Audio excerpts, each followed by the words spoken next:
Well, I've got two electric nylon string guitars. The question is, which one should I keep? Stay tuned. Well, hi, my name is Rich Kettner. Welcome to Starry Night Guitars. So I've got a bit of a dilemma. I've had this Yamaha Silent guitar, nylon string, for several years. I don't know, 5, 7 years now. And I've loved it. It's been a great guitar.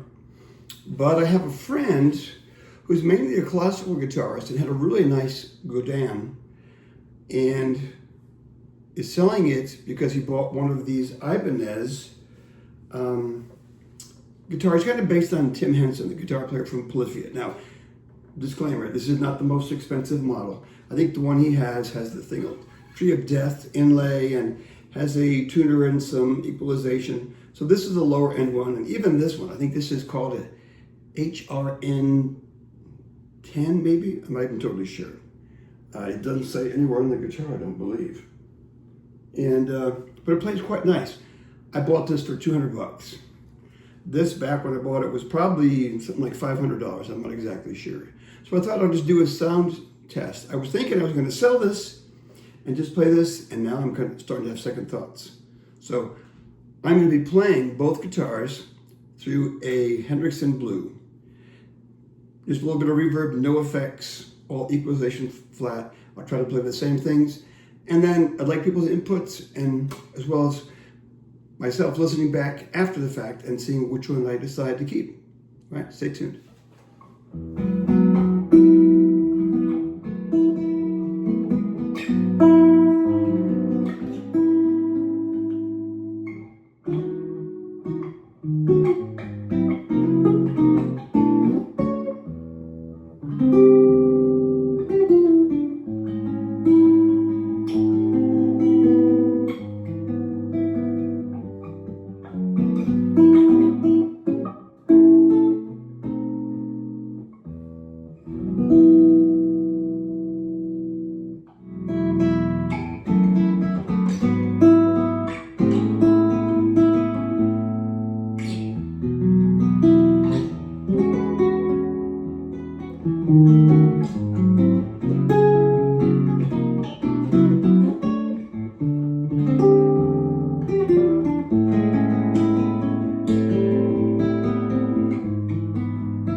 in listening as I play, what I'm seeing is this guitar seems much easier to play for me. This is also quite a bit brighter than the Yamaha. Obviously, this guitar, here's the 12th fret, 15th fret, 17. I can get comfortably to 19 with my thumb still behind the neck. The other guitar I can get to maybe the 15th fret comfortably. Also, cool thing about this guitar, let me turn the volume off. I'm not sure how the microphone will pick this up. If you're not familiar, there is a port here on this guitar. So you can sit around, sit on the couch, play it acoustically.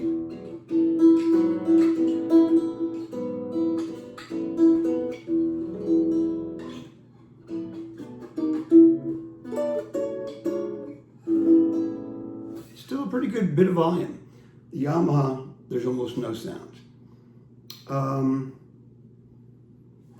I think this is more comfortable to hold. The Yamaha, well, it's very lightweight. The top bout here that removes from the guitar kind of jabs you in the ribs. And what I found was when I used to play it, I wrapped it with like adhesive bandage kind of stuff to be kind of spongy where it would lean against my chest. So it was less uncomfortable. This is much more comfortable. And while that's a light guitar, this is a super light guitar. Minuses about this model at least, I think this was an earlier model. No tuner, no equalization, no volume. I don't care about the tuner. I have great tuners. I have a good tuner on my pedal board. I would like a volume knob here though. Maybe some equalization. This is definitely brighter to my ears than that was. But in fairness to this guitar, I didn't change the settings of the volume. I had the volume at the same place. That guitar seemed to be softer. This seemed to be quite a bit louder without touching the volume. I think the tuners on that guitar are maybe a little bit better. Let me grab the other guitar. Now, pluses for this guitar, I think the quality of the tuners are a little bit nicer on the Yamaha. It obviously looks a little bit more like a classical guitar, only a little bit more. If you're a classical player, the headstock looks like a classical guitar. The neck and its profile is more like a classical guitar. This is definitely a chunkier neck, more like a real classical. But then we get here down and we lose the classical guitar players because the Jetson guitar body might freak people out. Obviously another pro for this guitar is the fact that it comes apart. Comes in this nice little gig bag. I've traveled with this, I've flown with this. It fits easily in overhead compartments or will travel. My wife and I in our car, I threw it in the back of the trunk. Because this is composite material, I'm not worried about it warping. I don't leave it in the garage or the trunk for days and days, but it's pretty tough. And the electronics are very cool on this. If you play with headphones, where you plug in, it has chorus on it, some very cool reverbs. It's nice to sit around and just play. As I said earlier, there's almost no sound. Here's this guitar acoustically.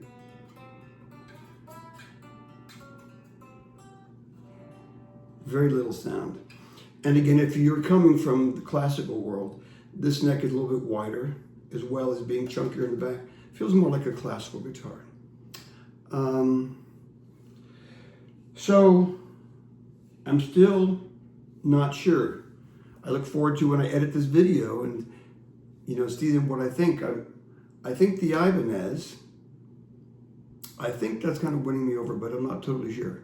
So I welcome your comments. Please comment, suggestions, observations. I know this was not super clinical like some people do, really A/B it, like you're in a scientific lab. That's not the case here. But I'm just wondering for myself.